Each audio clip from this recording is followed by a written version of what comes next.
We start this series off at the hospital with seeing our main character, Sakuto, tell someone named Kana that he promises to get medicine for her.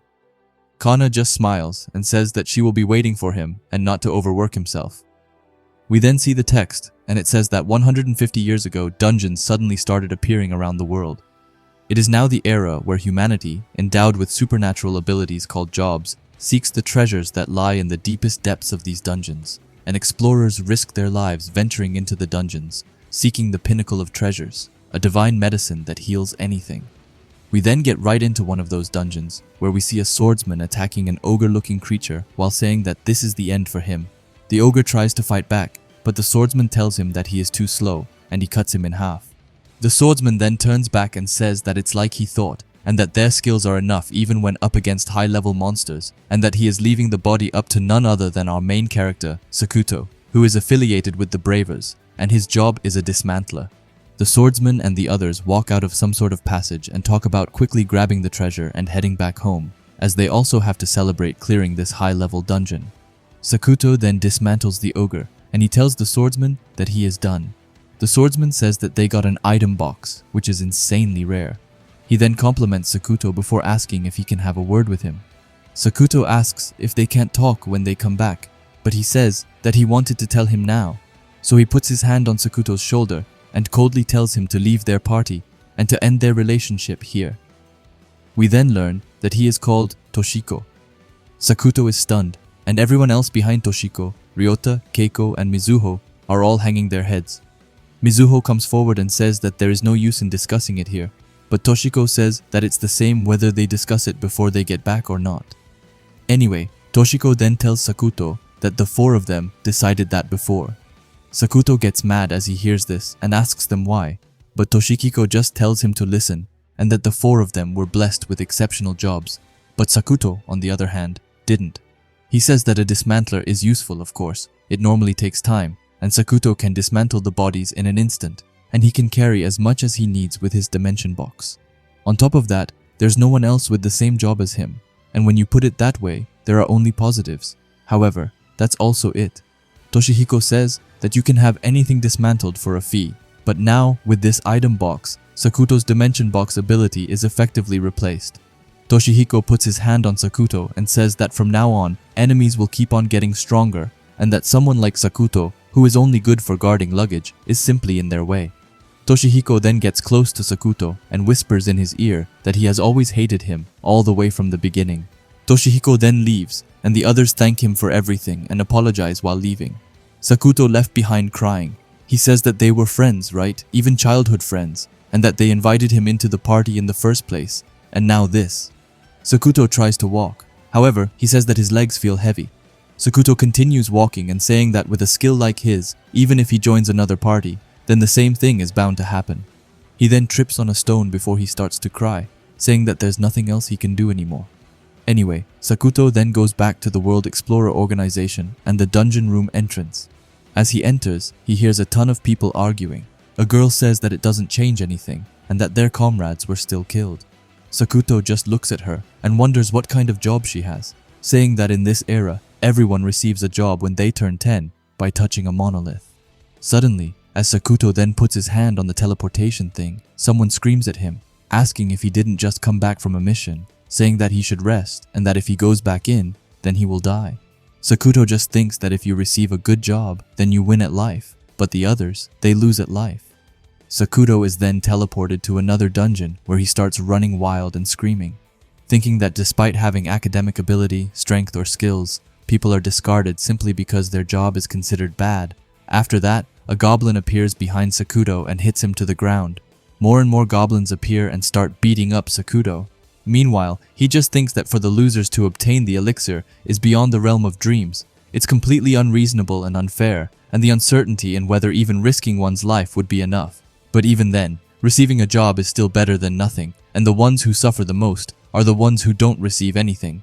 We then get back to Sakuto, who is getting punch after punch hit towards him, and he starts to think that he's beginning to lose consciousness.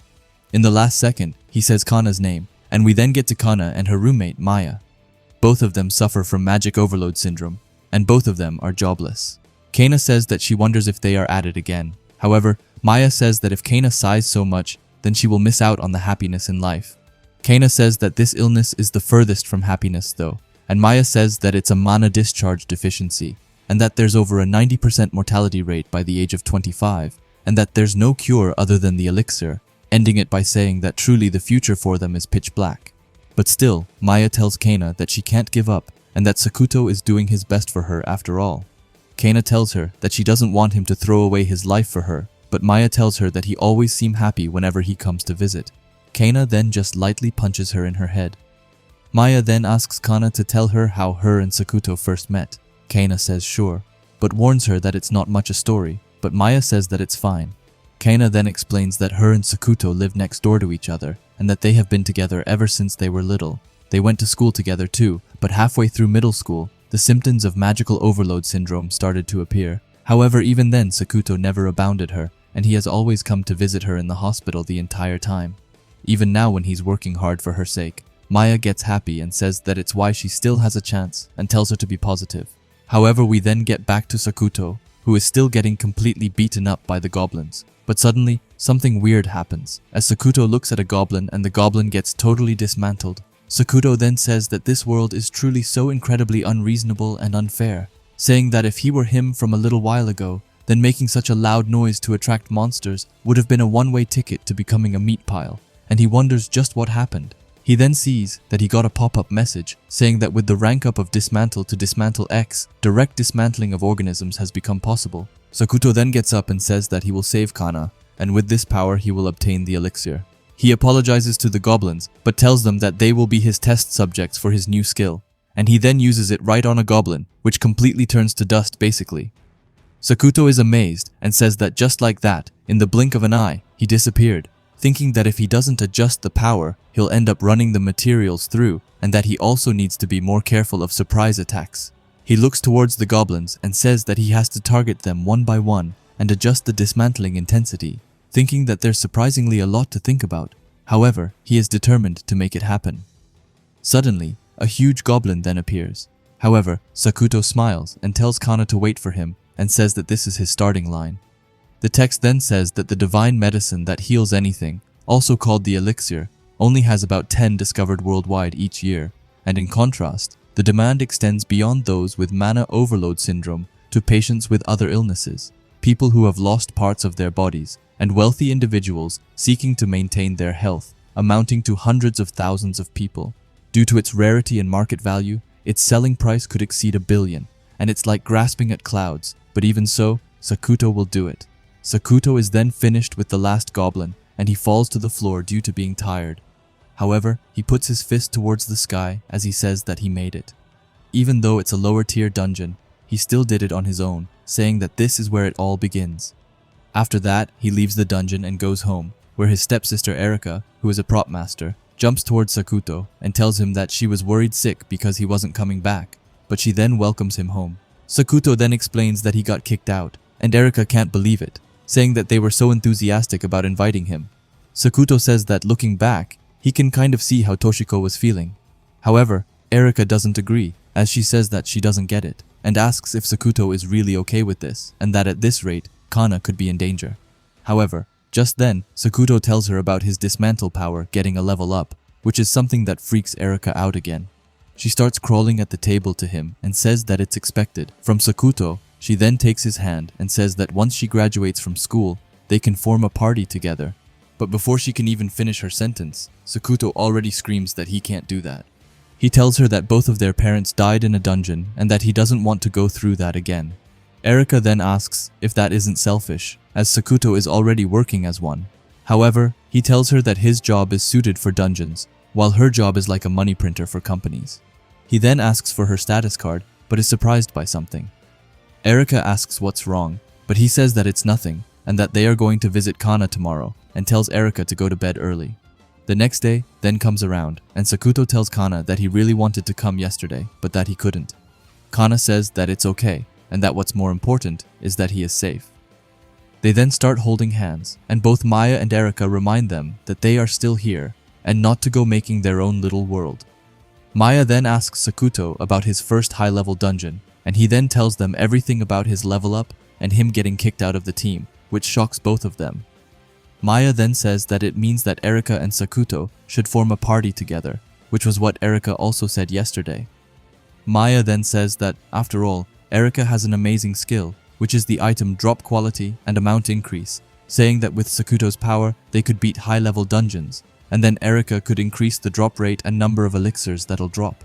Both of them then get right up to Sakuto's face and ask if that's fine. Sakuto doesn't know what to say, so Kana speaks for him as she says that she understands his feelings and that dungeons aren't as easy as some might think, and that Sakuto doesn't want to put his only family left in danger. Erika, however, then says that if the two of them team up, then maybe they can get an elixir for Maya. Maya tells them that she is fine and that she just happened to be in the same room and not to worry about her. However, Erika insists that they are not going to leave her out. Sakuto is still hesitant. However, Kana says that there's still a lot of time before Erika graduates and that he has time to think about it, and they then decide to do that. We then get to a few days later, where Sakuto enters a forest-type dungeon. He says that he's been doing cave types for a while, so this is perfect, as he needs to practice his dismantle in various terrains. He then runs into the forest, and he finds a lot of monster, which he can use his dismantle on. He then walks for a bit before he finds two adventurers sitting by a tree. Sakuto right away sees that the man has lost his arm. However, the man right away asks Sakuto if he can help her friend as she has gotten poisoned. Sakuto says that he is on it and sees that the poison has probably circulated already and that it's too late to use an antidote potion, and wonders just what he should do when suddenly he thinks that with his ability, if he can dismantle living beings like that, then in theory, he could adjust it to specifically break down the toxins in her body. But if he makes a single mistake, then he could end up killing her. However, even with the thought of that, he thinks that there is no time and goes for it. And he then uses his Dismantle X microbreaker. We then hear that the man saying that they had 3 more members, but that they sacrificed themselves to help them escape. And then suddenly the girl opens her eyes and the man runs towards her in an instant and he starts to cry and apologizes for everything. The man then thanks Sakuto and that if he hadn't come then everyone's sacrifice would have been in vain. However, Sakuto just says that he should have been here sooner. But the man disagrees before he introduces himself as Yudai and says that the girl's name is Kazue, and she then thanks Sakuto.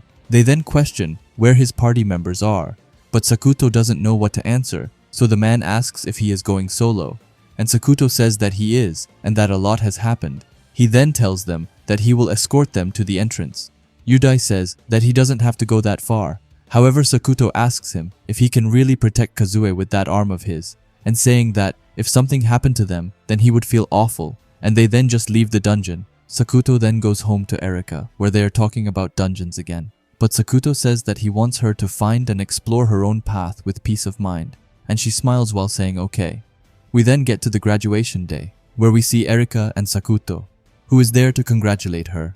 They look happy as they are celebrating, and Erika thanks him for coming. Sakuto then asks her if she wants to stop by anywhere, and Erika tells him that Sakuto himself told her to find her own path, telling Sakuto that he said that she couldn't join his party, but that he didn't say that she couldn't become an explorer, and she then declares that they are going to the explorer registration, which completely catches Sakuto off guard and shocks him to his core. They then get to the World Explorer Organization Tokyo Branch 3, where Sakuto asks her to explain herself and asks if she wasn't going to give up on that. Erika just tells him that she never said that, but she asks if Sakuto didn't hear her before and tells him that she doesn't want to burden everything onto him and that she wants to help too, saying that there are less than 8 years left until Kana turns 25, and Erika says that if she gets a job instead, then it will already be too late, explaining that magic overload syndrome, if the mortality rate by 25 is 90%, then in reality, it's probably worse. Erika then, with a fiery determination, tells him that this is her own resolve and that she is going to find the elixir on her own, even if Sakuto decides not to support her. Sakuto is mad, but asks if nothing he can say will make her give up on becoming an explorer, and she says that he is right. Sakuto, then with a hesitated tone, says that he will at least protect her while she is still within his reach. He puts his hand on her shoulder and tells her to form a party together. Erika looks surprised before she says that she has been proposed to.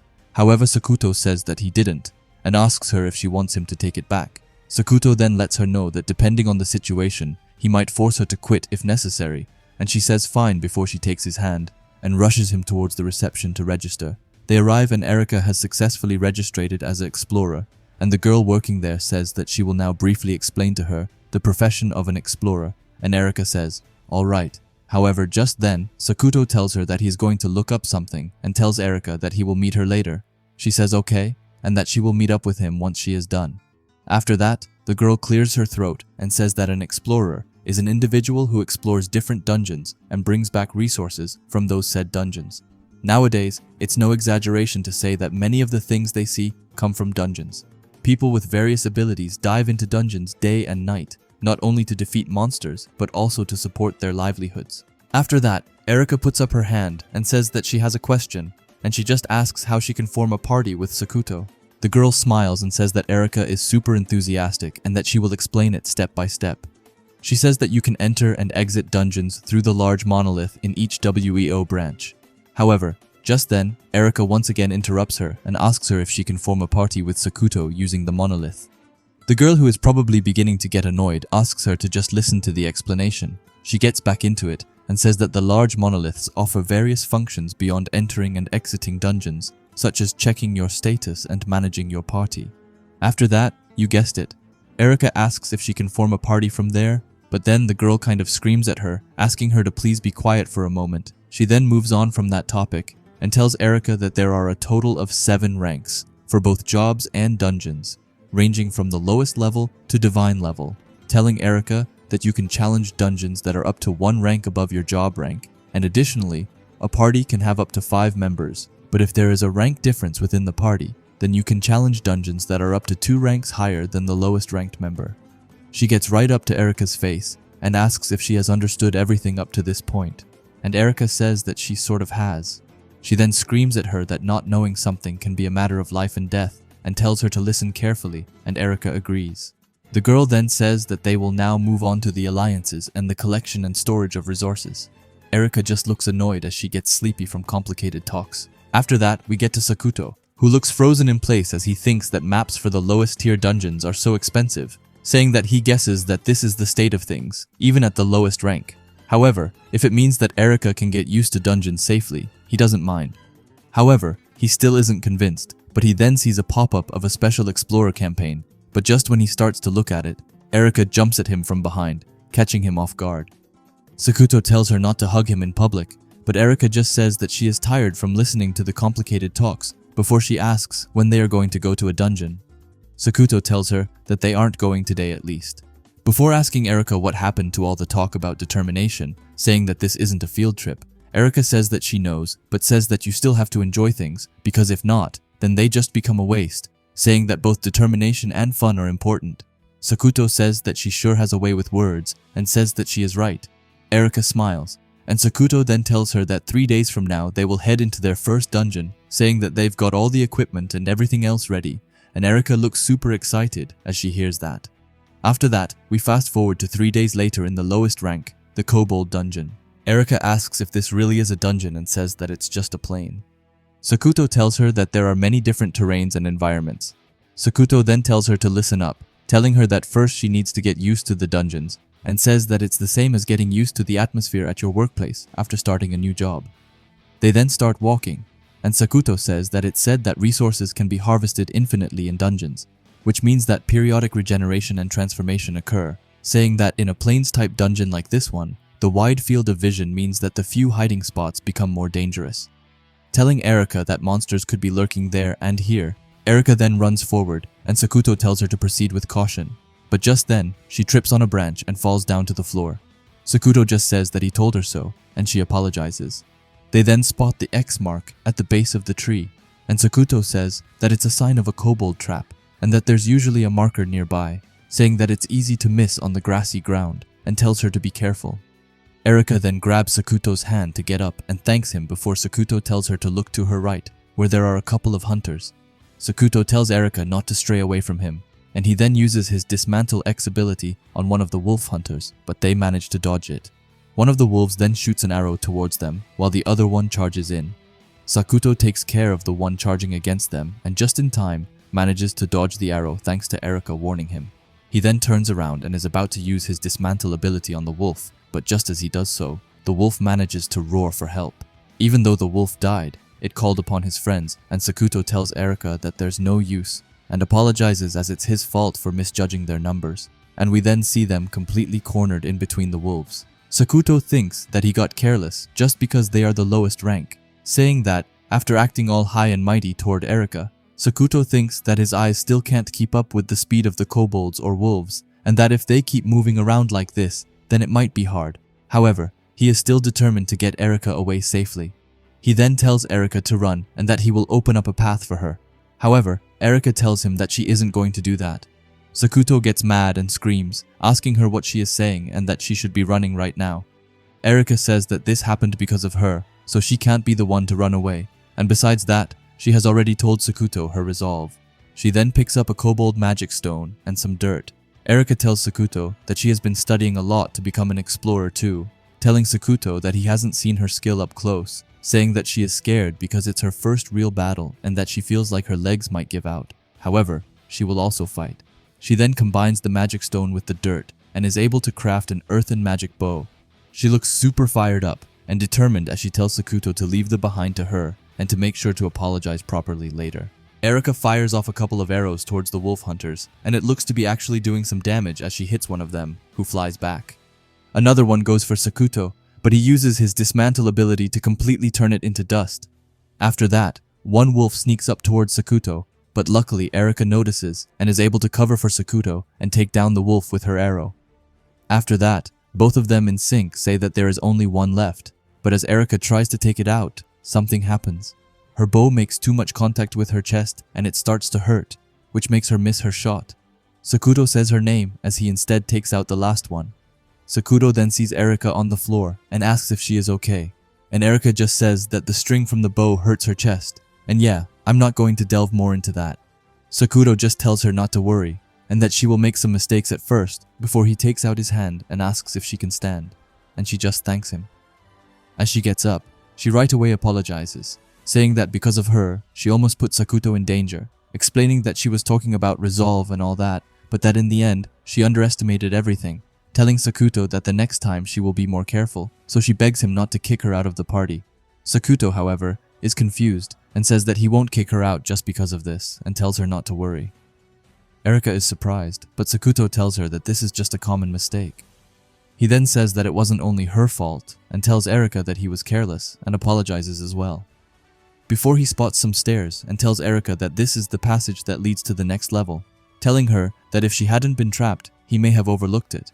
Erika is happy that she did something, but Sakuto tells her not to get carried away. They then get down into the stairs, and Erika says that his dismantling ability is amazing and that the wolf fell apart in an instant. Sakuto says that there were some issues though, before he tells Erika that he was surprised to see her fight as well. Erika says that it's all thanks to the practice and says that she can do more things and to look forward to it, and Sakuto says that he will, which makes Erika happy. Erika then asks Sakuto why he doesn't use the sword on his waist, and Sakuto then freezes as he says that he forgot it, screaming that he got carried away and that he will use it next time. After that they arrive, and Erika notices that even though they are underground, there's still a plane here. Sakuto says that it's not as wide as it looks, and that the boss room should be nearby. He then points ahead of them, and Erika says that it really looks like a door as they are walking up to it. Sakuto says that it's a good time to go over the dungeon structure. He says that the lowest grade dungeon has a vast first floor with a second floor with the dungeon boss inside, saying that the low grade has another floor and the boss is on the third floor, but from the intermediate grade onwards, it will become difficult to complete it in a day as the floors keep increasing, explaining that the upper grade that he went to before took about a week, and Erika says that she was so lonely at that time. Sakuto just says that it's how it goes, and that the boss is waiting for one at the end, but tells her that this is the lowest level of kobold, so it will probably be a kobold general. They have now arrived at the door, and Sakuto asks if Erika is prepared, and she says that she is, and Sakuto then opens the door for Erika's first boss fight. He tells them to, let's go, and he then just uses his dismantle ability, which completely wipes out the boss in no time, and it leaves Erika in total awe as she just sees it slowly disappearing. Sakuto apologizes before admitting that he just wanted to show off the true powers of his Dismantle X. Erika just pats him on his head and calls him a good boy while saying that he is cute when he is honest. And Sakuto just apologizes again before saying that more importantly, the exploration is not finished and tells Erika that they need to head to the treasure room, which lights Erika up. She even starts to run as she says that she is looking forward to opening it, wondering if there will be any elixirs there, but Sakuto says that elixirs don't drop in the lowest grade dungeons. Erika just says, Who knows? It might be something special. She then opens the chest, and even Sakuto is surprised as he sees mithril ingots, saying that this should be in an intermediate or higher level treasure chest, and that Erika's improved quality skill is awesome. Erika then asks how much this is worth. Sakuto explains that both of them will be around 500,000, but that Erika should take them all since it was thanks to her ability. Erika asks if that is okay, and that it's a pretty big amount. Sakuto just pats her on the head and says that upgrading her is their top priority, telling her that their main goal is to get more elixir and that they need lots of it to rank up their skills.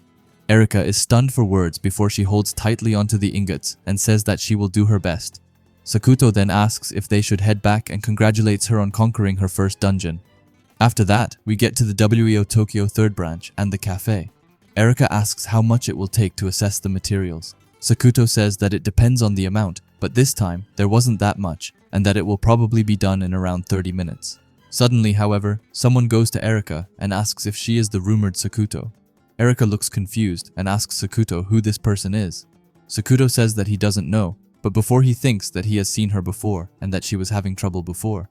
Anyway, the girl asks if it's true that he was kicked out of the Bravers, still asking Erika, so that's when she tells the girl that she isn't Sakuto, but that Sakuto is. It's confusing, but yeah. The girl turns around and wonders if this handsome man is Sakuto. Sakuto just says that no matter how you look at it, it's a male name after all. The girl just says that she thought that it was a name given by poor parents who wanted to have a boy. She then introduces herself as Saria and says that it's nice to meet the two of them. She then gets right into it again and asks if the rumors are true and if he was kicked out from the Bravers.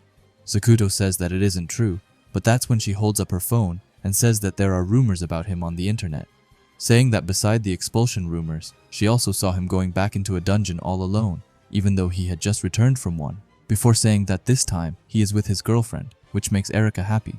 But Sakuto tells Saria that Erika is his little sister. Anyway, Saria then says that she thought that everything about him sounded interesting, which is why she thought about becoming his stalker, and that's when Sakuto gets right up from his chair and leaves in a flash with Erika. He asks what that person was talking about, but Erika says that she seemed like an interesting person, but Sakuto just asks if she means dangerous, saying that when he first saw her, he thought that she was just nitpicking, but thinking that perhaps Saria herself has some problems, thinking that for now they have no other choice but to run away. They arrive at their house, and Sakuto says that maybe they should be careful about how they behave now, saying that in the end, he came back without even being able to receive the appraisal, and says that they have to go tomorrow instead. As they get to the door, however, Erika tells him to look, and there Saria is standing. Sakuto is shocked, but Saria says that maybe she phrased it poorly earlier, but she asks if Sakuto would be interested in hiring her. Sakuto just looks at her confused, and that's when she tells them that rather than talking out here, they should go inside. Sakuto just tells her to wait, as this is his house after all. Anyway, they then walk inside, and we see that her full name is Saria Akitsu. She has no affiliation, and her job is a gambler. She then asks Sakuto if he saw the flyer for the Special Explorers campaign. Sakuto says that he's pretty sure that he did, and Saria says that he definitely did, as she was spying on him and saw it. Sakuto gets stunned and tells Erika that Saria is really scary. Erika tells him that it's fine, as she seems interesting. Saria then asks them if she should tell them about the Special Explorers, and Erika really wants to hear about it. She explains that the Special Explorer system allows those with jobs that aren't in high demand to become temporary workers in other parties, saying that it's not always perfect, but that there are times when a specific job is necessary, or when a party only needs one more person, and it doesn't matter who it is, saying that as long as you register, this system will make sure the WEO can match you with those groups. Telling them that it kind of works like a matching app for those who landed unfortunate jobs, Sakuto asks her if, in other words, she came to sell herself, and she says that he is right, saying that this campaign makes it so that if the contract is longer than a year, the WEO is responsible for paying them the contracting fee along with 30% of the annual salary, and that it means that if they can get a long-term contract, then Sakuto can hire her for cheap. She then gets really close to Sakuto and asks what he thinks about it. Sakuto gets back and says that first off, he doesn't know anything about her. Saria says that it's true, and she hands him her status card, telling him to think about how her abilities could be useful. He reads it and asks if she can increase the spawn rate of rare bosses. She says that she can, and asks if he knows about it. Sakuto says that the normal spawn rate is about once every 100 minutes, and along with increased strength, the rewards also increase substantially. He scratches his teeth as he thinks that it's the reason that their parents died. Saria then smiles and says that her ability increases the rare boss spawn rate by 10 times, and that if the rumors are true, then her powers will definitely be a plus for him. Sakuto gets mad as she takes up the rumors again and asks if digging into other people's old wounds is fun for her, which shocks her, but Sakuto tells her that he saw her before and that she was being blamed for her teammates' deaths, telling her if she has ever thought that her shallow attitude was what caused them to misunderstand. Saria gets mad and says that it's different, and says that she heard that he was after the elixir. Sakuto just calmly tells her that she is just a coward who came here to satisfy her own curiosity, asking if he is wrong. Saria tries to speak, but Sakuto says that ever since she opened her mouth, she has only talked about rumors, telling her that she seemed interesting, so he thought that he should hear her out. And since she is a special explorer, it must be easy for her, as even if something happens, she can cut her losses and run. Saria says that she can't deny it, and she then gets up from her chair and tells Sakuto that they can do it like this, telling him that he can hire her without a contracting fee or salary, and to just please take her to a divine grade dungeon to find a divine grade rare boss. This leaves both Erika and Sakuto stunned, and Saria just asks what he thinks now. Sakuto says that he thinks that the main issue is the divine grade dungeon, but apologizes for calling her a coward, but she says that it's fine. Erika then speaks up and asks Saria why she wants Sakuto. Saria just tells them that she thought that he had the highest chance, and says that if her guess is right, that his dismantling ability can be used on living things as well, and that he developed the ability to do so, asking if she is right. Erika is amazed that she knew, and Sakuto is mad that Erika confirmed it. Saria just says that a supporter suddenly solo clearing a dungeon all by themselves tells them that anyone with good intuition would think something's up, and Sakuto says that she is right. Saria tells them that there are only a select few who can make it in a divine grade dungeon, and on top of that, the number of gamblers who have made it past upper grade to advanced grade dungeons can be counted on one hand, saying that normally divine grade dungeons would just be a pipe dream. However, she heard that a dismantler's dismantling technique was instantaneous, and as long as you're still alive, you can cast it, so making it to a divine grade dungeon wouldn't be a stretch. She then stands up again and tells them that, of course, she wouldn't just be dead weight either, as she can defend herself, saying that her ultimate goal is to be the first gambler to defeat a divine grade rare boss, telling them that if a rare boss appears, the chances that an elixir will drop also increase dramatically, and that her dream would be one step closer to reality, and asking them what they think. Sakuto is quiet and thinks back to his parents, but thinking that even if one appears, it won't be the same. Sakuto tells her that he can't guarantee that they will make it to a divine grade dungeon. Saria says that even so, just the chance is enough for her, and Sakuto then thinks that it will be fine with his current strength. And just when he is about to say alright, Erika tells him to wait. She says that even though everything seems all fine, before she asks that if they do it like this, then how will Saria be able to live? Saria is confused, and Erika tells Sakuto that he has to account for that as well, as this is a matter of life or death, before going over to Saria and saying that even though she agreed to it, this isn't okay and that she can't say that she doesn't need money. Saria then just starts to laugh, saying that they are hilarious and tells them to stop with all the doom and gloom. She only continues to laugh, and Erika and Sakuto look at her weirdly. Saria says that her real self came out there, and she says that normally she likes to be way more casual, saying that she never let loose with her last contracted teammates, but that she likes Sakuto and Erika way more.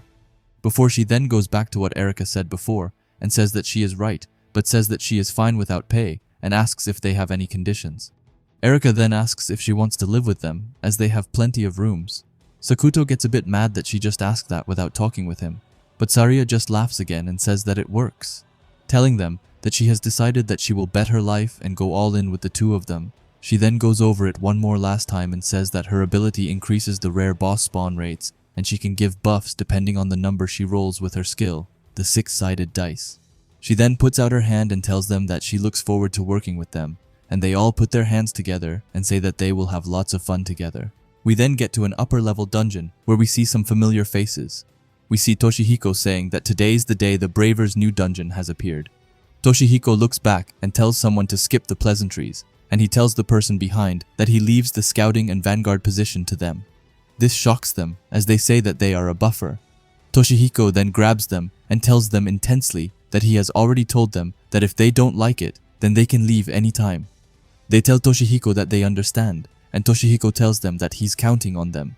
We then learn that it was someone called Kazue Fushimi who is now affiliated with the Bravers, and her job is buff caster. She thinks to herself that this was the party Sakuto was a part of. She thinks back and says that when she first joined, she heard a promising rumor, but that this is far from it. After that, we see the Bravers spotting 3 trolls and a cyclops.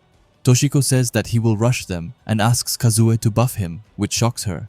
Both Mizuho and Keiko are also surprised, and they tell Kazue to be quick to make sure to buff him so that he won't get hit by their magic spells, and both say that Toshiko is just too impatient. Anyway, as he rushes in, the Cyclops roars towards him, which makes him freeze in place. The trolls are heading towards him, but that's when Ryota comes and uses his shield bash to get them away. Ryota then continues as he pushes the monster even further back, and he then screams both Kazue's and Keiko's name. Kazue uses her enchant magic force field on Keiko, and Keiko tells Ryota to get them together and that she will turn them to ash, and just like that, she uses her fire vortex spell, which lights up a huge fire, and she is able to kill them all. Toshihiko then gets up and looks angry as he goes over to Kazue and asks why she didn't buff him earlier with magic, saying that Keiko had to do it in her place. Kazue tries to argue that his timing was too unpredictable, and he just asks her if she is talking back to him, asking if this really is okay, and telling her that instead of that one-armed small fry she's supposed to be earring her keep. This leaves her stunned, but the others tells Toshihiko to hold on and not to say it like that. Mizuho says that he is as heartless as ever. This just makes Toshihiko even more mad as he drops it and tells them to go. We can then see that everyone in the party is upset by this, and Keiko thinks that he should at least apologize. And Mizuho says that lately Toshihiko seems like a different person. However, someone else says that he was like that from the start, but that it has gotten worse since Sakuto was thrown out. Just then, Kazue excuses herself and asks if they can tell her about the time when Sakuto was a member of this party, saying that since they are just going to be walking around from here. Keiko says that it's fine, and Mizuho is just surprised. Kazue just says that since she has to work hard for Yudai and everyone else's sake, she can't afford to complain, and then it looks like everyone wonders how Sakuto is doing. We then actually get to Sakuto, where Erika and Saria is arguing about the party name. Someone wants Sakuto and friends, and someone wants endless adventure. They just argue more and more, and that's when we get to 30 minutes earlier to see how it all happened. We see Saria coming down from the stairs and saying good morning to everyone. Saria and Sakuto then argues for a bit, before he tells them that he learned at school that ever since the dungeons appeared, the ratio of guys to girls has become 1:5, and saying that polygamy is the new normal, which only makes it into a bigger argument. But Saria then breaks it up and asks if they don't have a party name yet, and that's how it started. As we get back to real time, where both Erika and Saria is in his face asking which party name is the best. We then learn that Erika stubbornly insists on including his name and thinks that Saria's is the safer offer. However, it's not that easy, as we see Erika almost starting to cry as she says Sakuto's name. However, he thinks that putting his own name in the party name makes him seem like too much of an attention seeker, and he then asks them what they think about using the first letters of their name, as that would include all of the things that they want. And Erika then jumps to his arms. Saria, on the other hand, just smiles, and Sakuto asks what's with her reaction, but she just says that it's great and calls it the perfect compromise. And just like that, they decided on the party name EAS, as it has all of their name. Saria then tells them to put their hands in the middle, and she says that they are counting on Sakuto as their leader, which makes him annoyed. He then speaks up and says that their goal is the elixir and the subjugation of a divine grade rare boss, calling it a perilous road that lies ahead. But nevertheless, he believes that they will be able to accomplish their goals, and they then screams to let's go. After that, we go all the way over to the capital of Greece, Athens, where we hear someone saying that they have come quite a long way to the church of Zeus's temple, calling them Mr. Shinji and Mrs. Sayoko. Someone else then says that from here on out, this is the one who will be taking responsibility for Miss Kana, and tells them to begin the discussion, and that the topic will be regarding the provision of an elixir for Miss Kana, telling them that along with that, they will also discuss their conversion to the Church of Zeus, as well as moving in. And lastly, they will hear about his and Andre Smith's exploration party, Kratos, and the onboarding process for new members. We then see the text, which says that dungeons are otherworldly dimensions that formed around the world and led to the discovery of previously unheard of resources. Sakuto, who was kicked out of the Bravers exploration party, but is now together with his new skill, Dismantle X, and new companions, is headed towards one of those dungeons today in search of a divine medical elixir that is only found in high-level dungeons that could cure Kana's disease. We then see that it was her who wrote it, and Maya comes by telling her that they are about to start. She shows Kana her screen and says that it's the online DTube streamer Keisuke. Keisuke says that it's time to begin Keisuke's channel for today, and that joining them, they have 3 first-timers, and they're about to take on an intermediate grade dungeon. And not just that, but one of them is a freshly debuted rookie straight out of school. Kana then asks Maya if a 3-member party is rare. Maya says that there aren't many parties that aren't 5 members, because even in the lowest rank dungeons, you will die if you get careless, saying that at an intermediate rank, it seems like parties finally find their balance, and they typically consist of 5 veteran members. Kana then says that she wonders if everyone will be okay before she says that the comment section is going crazy, and Maya then tries to assure her that they will be alright. We then hear Keisuke asking if it's foolishness or bravery, but that they comes. However, before that we see the text telling us to rewind a bit. We get to Sakuto's house, where Chiyo Nijima, a journalist, asks him if he would like to stream one of their dungeon raids. She asks if he knows anything about streaming services. He says that he has watched some before, but that he doesn't understand why a journalist would be here. Chiyo just says that she is proposing to figure out the conditions for a contract. Asking Sakuto if he will help them learn all there is to know about being a dismantler, Sakuto asks what she means, and she says that he might already know about the rumors, but that it's been a month since the formation of their party, and each time they go in a dungeon, the rumors only keep increasing. Sakuto says that it does seem to be the case, yes. Chiyo then gets hype, and says that therefore, it seems like EAS will be the fastest group to become divine grade explorers, telling Sakuto that they would like to write an article about this, and in addition, they will introduce them to a famous DTuber, and their popularity should skyrocket, and they will of course get paid. Sakuto asks if she just means that they will become a hot topic so that their magazine sales will increase. Chiyo admits that he is correct, but that the rumors of his party have even reached their 3rd branch office all the way in Tokyo, and she thinks that it's time that it becomes known on an even wider scale, before telling Sakuto that their goal is that they will build their popularity and earn so much money that they could buy an elixir, telling him that if he becomes famous, then he won't just have his dungeon earnings, but that he will also receive various commissions from different companies, such as ads, media appearances, and publications. Chiyo just gets more and more excited, as she says that they could earn hundreds of millions, and that while still aiming for an elixir drop in a dungeon, they could also make preparations to buy it. She then gets right up to his face and asks him what he thinks and if he would like to work with them. We then see Sakuto back in the dungeon as he uses his Dismantle X ability on a monster, which destroys it. But it's not only him, as we also see both Erika and Saira working together to punch them towards Sakuto, who then uses a combo attack, which is his new Dismantle X Twin Breaker on the troll, which once again kills it. We then see Keisuke, who looks super shocked by this.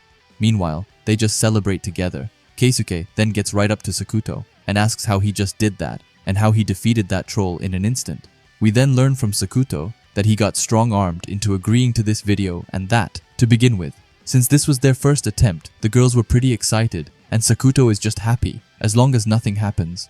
We then get back to Keisuke, who is amazed to have learned that Sakuto can even dismantle living things, and calls him basically unbeatable.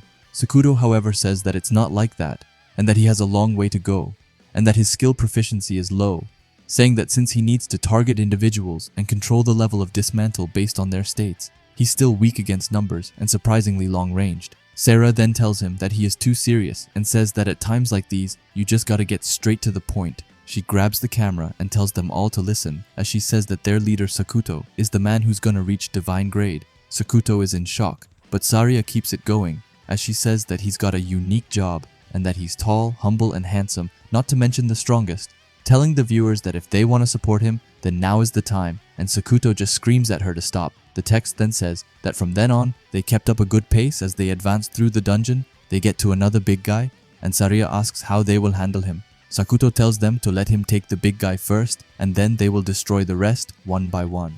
Sakuto then rushes to take it out, but we doesn't get to see anymore, as Keisuke says that they made it to the 3rd floor today, and that they will continue following Sakuto and his party's exploration tomorrow, and tells them to tune in, and he then ends the live stream, and we get back to Maya and Kana. Maya asks if that wasn't super exciting. Kana says that it was, but says that she has a strange feeling, saying that it feels like Sakuto has gotten so far away. Maya asks if she is lonely, but Kana says that it's not that, as she believes in Sakuto, and that once he gets the elixir, they will be with everyone as well. Suddenly, someone knocks on the door. He goes into the room and asks which one of them is Kana before he says that it doesn't matter, and he introduces himself as Andre and says that he is the man who will become her husband. Just then, Maya pops up and asks him what he wants with Kana. Andre just tells Maya that he has some important business and asks Maya to let him talk to Kana alone for a bit. Maya says that there's no way that she would leave her with such a suspicious person, but that's when Kana tells Maya that it's alright. She tries to argue, but Kana assures her that she will be fine, and she leaves. After that, Andre asks her if her parents have already told her, but she says that she hasn't heard anything, which leaves him amazed. However, Kana says that since she heard that they were heading to Greece, she already has a pretty good idea, and that Andre must be from the Church of Zeus. We then get into a flashback to one of the gods in Greece, saying that an elixir will be provided to Kana in exchange for joining the Church of Zeus, as well as Kratos, and he asks them if there are any objections. However, they tell them that they have none, and that it's fine as long as their daughter is saved. The guard then tells them to please note that since they have confirmed their will, they can enter the authority of the church, and that they will now begin the process of obtaining the elixir for Kana, and after she joins the church, neither family nor acquaintances will be allowed to meet with her until she has reached an appropriate rank. Andre tells Kana that it went something like that. He tells her that this story just brings one to tears, saying that the parents who have been in talks with the church for years in search, and that he himself was so touched by their parental love. While he is talking, Kana cuts him off, and she asks him why he really chose her. He gets really close and tells her that it was love at first sight, and that he wants to welcome her as his fourth lover, and says that she has some good senses. Andre then says that more importantly, he needs to hear her answer, telling her that in the end it's her signature that finalizes it, and asks her what she thinks. He tells her that he wants her, and asks if she won't accept him as well. Kana is silent before saying that as of right now she isn't sure. She's about to continue speaking, but that's when Andre says that he understands, and that he will leave for today, saying that it was pretty sudden after all, and not to rush her answer, telling her to think about it for a while, and that he will be back, and he then just leaves before Kana can say anything. She then thinks back to her mother and father, telling her that they would find a cure, but also Sakuto, who said the same thing. We then get into a flashback to Sakuto and Kana. Sakuto tells her that he will become a strong explorer like his dad. Kana asks him how strong, and Sakuto tells her that he will become the strongest of course, and surpass his dad. Kana just says that he is amazing, and he then tells her, let's become explorers and aim for the top together. Kana is just surprised that she has gotten dragged into this, and he asks her if she doesn't want to, but she says that it's not like that and that she is in, calling it a promise. After that, we see Kana being with the doctor, who told her that she had magic overload syndrome.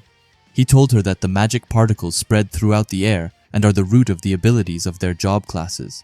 Essentially, those particles, along with oxygen, are circulated throughout, absorbed, and ejected from the body. But Kana's body is unable to perform those actions very effectively, telling her that the magic particles that have been stored in her body will gradually damage her health. We then see her at the swings, and Sakuto comes by and asks her what's wrong. Kana tells him that the doctor told her that she wouldn't make it to adulthood. She then tells Sakuto that he doesn't need to comfort her, but Sakuto says that he wouldn't even know what to say, and that he figured that she would be upset no matter what he said. Kana just says that he is like such an adult, which surprises him. After that, he says that he just thought that anything he said would be bad, which is why he got her a gift, and he gives her a butterfly hair clip. Sakuto explains that butterflies start from larvae and become chrysalises, which is why he gave it to her, in hopes that she will also reach adulthood, as after all, they made a promise together for both of them to become explorers together and aim for number 1. Kana tries to say something, but Sakuto says that if it's an elixir she needs, then he will get her one, and that she will definitely get better, and then they should become explorers. Once her magic overload syndrome is cured, he is sure that she will then get a super strong job, and that becoming the strongest in the world won't be a dream. He looks at her and tells her to make it a promise on this butterfly, and says that this butterfly will be their beginning. Kana just looks at him before she says that, except for before, he is actually pretty childish. She then begins to cry and tells him that she understands and that she will be waiting for it, and Sakuto just tells her to leave it to him. We then get back to Kana in real time, who wonders what she should do. Just then, Maya comes in and asks if she is hurt and if Andre did anything to her, but she just says that she is fine. Maya then asks what's with that guy and says that she was taking a walk, and just as she was coming back, she bumped into him, saying that he glared at her with a super scary expression, which is why she got so worried. Kana then just thanks her and says that it must have been scary, but Maya says that she can handle this much no problem. Maya then smiles towards her and tells her that if there's anything wrong, she can always rely on her, as that's what friends are for. However, she admits that it's not like she can do anything though. However, Kana says that it isn't true and tells her that she will be counting on her. After that, Maya says that they should watch the live stream tomorrow and head to bed after dinner and get up early for tomorrow, and Kana is on board with it. After that, we get to the dungeon, where Keisuke says that they are here with Sakuto and his party, who have flown through the dungeon, displaying crazy speed and strength. At last, it's time for the final boss. Will it end in the blink of an eye once again? Or maybe they'll have to struggle through an unexpectedly grueling battle, saying that it's a rare boss and that the battle versus the ice dragon starts now.